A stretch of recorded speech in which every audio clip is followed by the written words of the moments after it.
Hello, everyone. Thank you for this segment of the Michigan Urban Report, the show that discusses issues of concern to you, our citizens in the state of Michigan. I am your host, Angela Matthews. Water is a life-giving source, and it is something that we need on a daily basis. It's refreshing, it's cleansing, but most importantly, anything that's living needs water.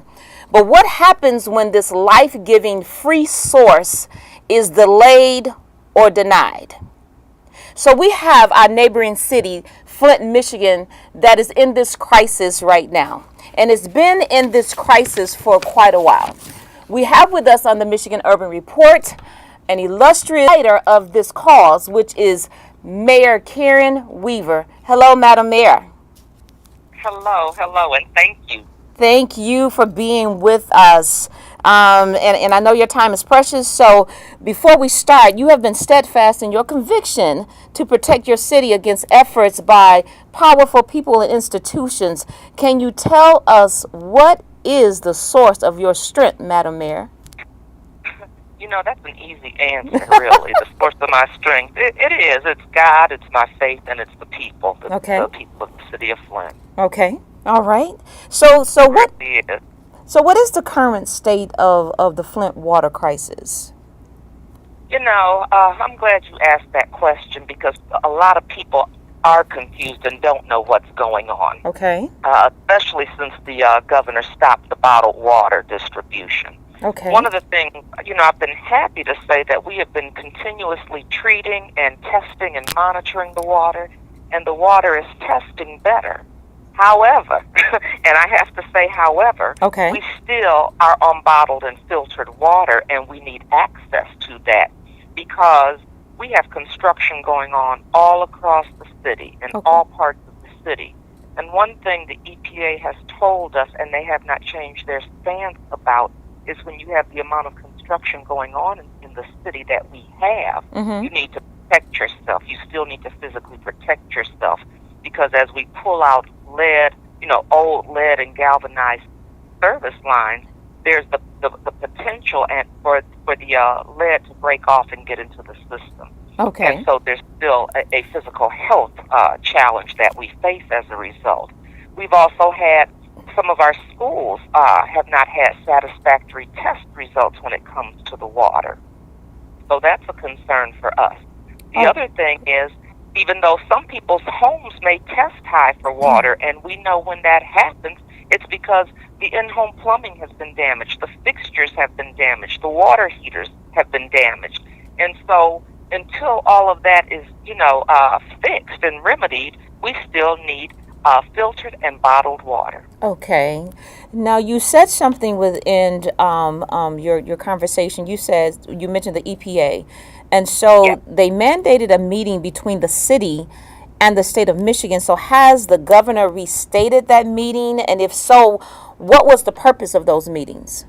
Well, that was interesting because they did mandate the meeting. We had to really push for the EPA to mandate that meeting because we were having, at first they were every other week meetings, and then we kind of went down to monthly meetings, but it was the Flint Water Interagency Coordinating Committee, and these were people that were appointed by the governor that all had a vested interest in the water crisis in the city of Flint. So it was made up of city officials, it was made up of different agencies in the city of Flint, whether it was made up of county people and state people. And so we were meeting at public health people. I don't want to forget anybody, but all of those people were at the table. And these were meetings that were live streamed so the public could hear the conversations we were having as we were moving forward to remedy the water. And after I said that I was going to explore all of our legal options as far as suing the state, the governor immediately shut down those meetings. And so I sent a letter to the EPA requesting that they get these meetings started back up because even though, you may be in disagreement with people, you still have to look at what the goal is in moving the city forward, and the citizens deserve to have those meetings. So I had written EPA a letter and I didn't get a response, and one of the things I said to them is that your silence reminds me of what happened in the initial water crisis. And the very next day, EPA mandated those meetings to take place. So we had our first one 2 weeks ago. Okay, because I was just going to ask yes. has those meetings been, been restated or restarted? So that's good. And you know what was interesting, though? When we had the meeting, I said that the meeting is always live streamed. The media always is available to be there. They did not live stream the meeting. Really? Really. And I just could not believe it. And I remember saying that was a problem for me, because we're supposed to have open, honest transparency to the community with these meetings. And to find out they weren't live streamed, I thought was a political move. And they told me they had difficulty. They were having technical issues. And I said, well, that's interesting. No one reached out to me in my office to see if we could help, because we could have gotten someone over there immediately to do that. And so the meetings ended up being put on YouTube 2-3 days later in parts. So to see the whole meeting did not happen. Yeah, the next one will be in August. Oh, August? Okay. Yes. All right. Hopefully we'll get a chance to see that. All right. Yeah. Now, there has been some misunderstandings about whose decision it was to go off, of the Detroit water. Now, there's been a lot of conversations over, the past, couple of years. So can you really clarify that for us? That was an interesting one, because that happened at the hands of our state and local government. The decision was made, and when I say local, I'm talking about before I got into office. I want that very clear. But the decision was a cost-cutting decision. We had been taken over by emergency manager, and they decided that they were going to switch from Lake Huron, or the Detroit, where we've been getting our water, which was through Lake Huron, to the Flint River. And our previous mayor signed on to that.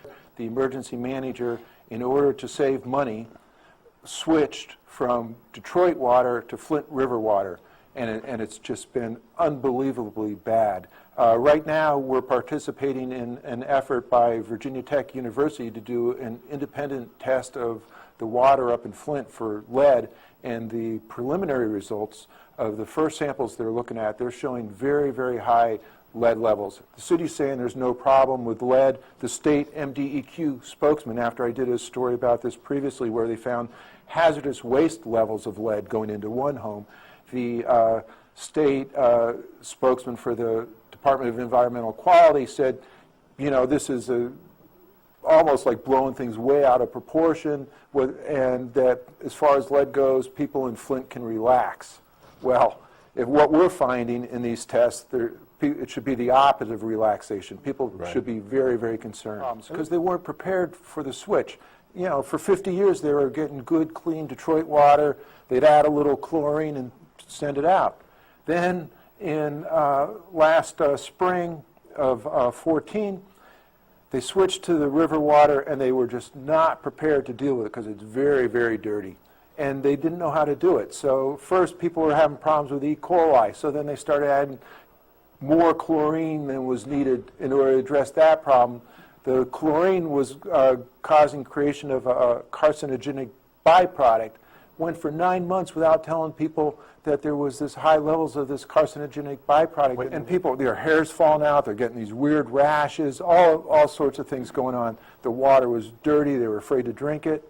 Then, now the issue is the lead, which is what we're zeroing in on. There's other issues possibly, but right now we're zeroing in to get to the truth about what's going on with the lead. And like I said, we're shooting to analyze 300 homes. The city did 69 and said, oh, we're in compliance with federal regulations. That's what the state did. But they didn't spend the $100 a day for corrosion control. And as a result, we ended up with the Flint water crisis. You're still with us for the Michigan Urban Report. We are the show that discusses issues of concern to the urban community. I am your host, Angela Matthews. Something very important will be on the November ballot. And thanks to our friend Katie Fahey of Voters Not Politicians, she was here with us a couple of months ago and she discussed this initiative. The biggest problem is the only people who benefit from this process are the actual politicians drawing the lines. So sometimes they're even doing favors for somebody of the other party just because they want to guarantee the constituents that they want. Okay. The people who don't get a say in this is the actual, voters and people who are affected by the decisions those politicians make. Communities aren't listened to. People don't have a chance to say, I really think my community should include these people over here, these people over here. And also, you really have lobbyists too, or big private interests coming in and talking to those politicians that end up making, their decisions, and they become beholden to them instead of the people. Gerrymandering will be on the ballots in November. We need you to vote accordingly. This is very important. So remember, gerrymandering will be on the ballots for November 2018. Thank you, Katie. Truly appreciate the work that you've done and the notice that you've brought.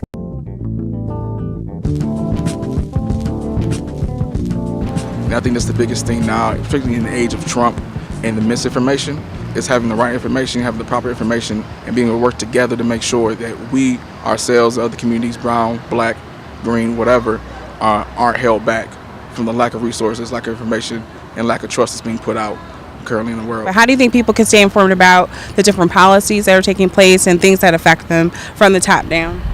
The best way to stay informed is to be aware of the resources that are already made available. So a lot of information of terms of policies are put online, committees are put online, and as citizens, it's up to us to get involved and interact with those systems of government. That's how government works. And so whether you're there or not, they're going to operate. So you got to make sure you're there, you're present, and your voice is heard. And again, that stuff is all online. It's all made public. The website. So for legislation, it's milegislation.com. And you go there, find out bills that are coming up. And also, if you go onto the House website, Michigan House website, you can go and pull up the committees and the committee schedule. And go up there, go visit any committee, get your visitor's pass, sit down, and then every person has the right to speak in committee on any bill that comes up. And so as a citizen, that is your right to make sure you use your rights, exercise our rights, and be involved in the process. You are still with us with the Michigan Urban Report. We are talking to Mayor Karen Weaver of Flint, Michigan, and she's given us some clarification about the water crisis in Flint, Michigan. So continue to stay connected to Michigan Urban Report. So, Madam Mayor, who is paying for all of the, the ruined water heaters and washing machines and all of the other daily equipments, that people use that they need, for the daily livings? Who's paying for that? No one is. No one is. And I'll say this, initially, the state had gotten 4,000 fixtures for homes to go in kitchens. But we know we have more than 4,000 homes in the city of Flint. So there are still many people that did not get new fixtures. Mm-hmm. G-Card also had some money to help people replace their water heaters. But that's, the exception rather than the rule. And that's one of the things we've talked about, and that was why I said if we were going to take action against the state, it was about more than bottled water delivery. This was bigger than that because those things were ruined, and we know that we should get money to replace those things. So right now, the plumbing, the pipes, the water heaters, none of that has been changed, and that's why I was saying we should still have access to not only filters but bottled water, because those things in people's homes were damaged, and we believe the state should be making us whole with that. Okay, so Madam Mayor, if things haven't been changed or upgraded, and those remaining homes, need the the new pipes or whatever it is, then are people still having to pay water bills? Well, yes, people are paying water bills, and some of the homes, some people have newer homes where that's not an issue. But one of the things we've always said is we're using the water. You're using the water whether you're flushing your toilet, whether you're washing your dishes, whether you're washing your clothes, if you're using filtered water or you got new pipes, you're using the water. And that's why we're in such a precarious position, because we have been dealt a terrible, terrible hand. So on the one hand, the state knows that if people don't pay for the water, we don't have that revenue coming in, and we can't run the city. Right. We won't have the money to run the city, and they're just waiting to take us over if that doesn't happen. So they put us in a very interesting position because, well, you get it. Yes, yes. You get it, Uh-huh. yes. Yeah. And so that's why we're saying, even with the money that we got to replace the pipes, if there's any money left over, that money goes back to the state. And we're saying, that money should really go for the replacement of these other things that you and I just talked about, more fixtures or plumbing or water heaters. That money, if there's some left over, should go to helping make everybody whole. So with this particular crisis that's still upon, Flint, Michigan, when are they estimating that that it will be over? Are you talking about another year? Are you talking about another 2 years? As well, and there's another question that I have for you, but give me an answer to that one, and then I'll come back to it. Well, you know what, and I think that's why I was so disappointed with the governor ending the bottled water, because we had a 3-year time frame, and they knew it. So it's not like we were asking for continued support for the next 5 years, 10 years, that kind of thing, with free bottled water. Okay. And that's what was so disheartening, because we had a press conference where the governor's people said publicly that they would keep the water distribution sites open until we replaced all of the lead and galvanized service lines. So we had a 3-year time frame. Last year was the first year. We're in year 2 right now. Oh, so you're in year 2, but they cut the bottled water supply. Is that what you're saying? Right, we're in year 2 of changing those pipes, so we had to be finished by the end of next year. That was the target. That was the goal. And so it was, yes, the water's testing better. Yes, we're halfway through. So it's like you can see the light at the end of the tunnel. Why would you turn it off? Why wouldn't you keep access to bottled water to the people as we got through this process like you said you would? Okay, so who's stepping into the place of, the governors to supply the bottled water? Are they any agencies or associations that have come together? Okay. To supply the bottled water. Okay. Nestle stepped up and gave some bottled water. Walmart has given water. Coca-Cola has given water. Kroger grocery store has given water. Other private people have donated water. So those kinds of agencies, Clarissa Shields just donated money for bottled water. So a lot of people are stepping up to make sure that the residents still have access to bottled water. Okay. All right. And so, but there still needs to be a commitment for at least the next year and a half, because you say that you're in the 2nd year of switching over the pipes. Right, we're in year 2 right now. Okay. Exactly. Okay. And, for a city where you're trying to reestablish trust, and you had given your word that it would stay in place until we got through this process, that was just a terrible, terrible thing to do. Okay.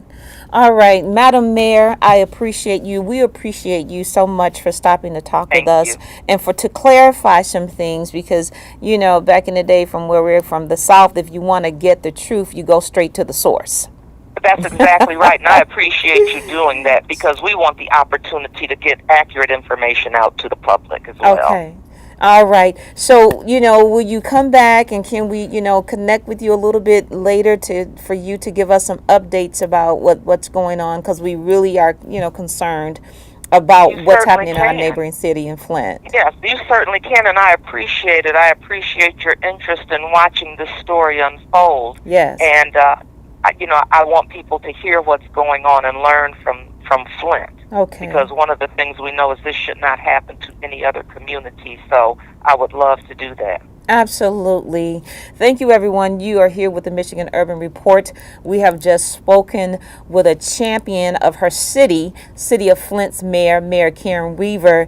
Stay tuned and stay connected and stay on top of that crisis, because they're still needing some help. And if you can, step up and donate water, either by, truckloads, bus loads, or just cases, or even if you wanted to just donate it from a financial standpoint, get in touch with the City of Flint's office with Mayor Karen Weaver. I'm sure they will be happy to have you on board to champion their cause. You're with the Michigan Urban Report. I am your host, Angela Matthews. Stay tuned and stay connected.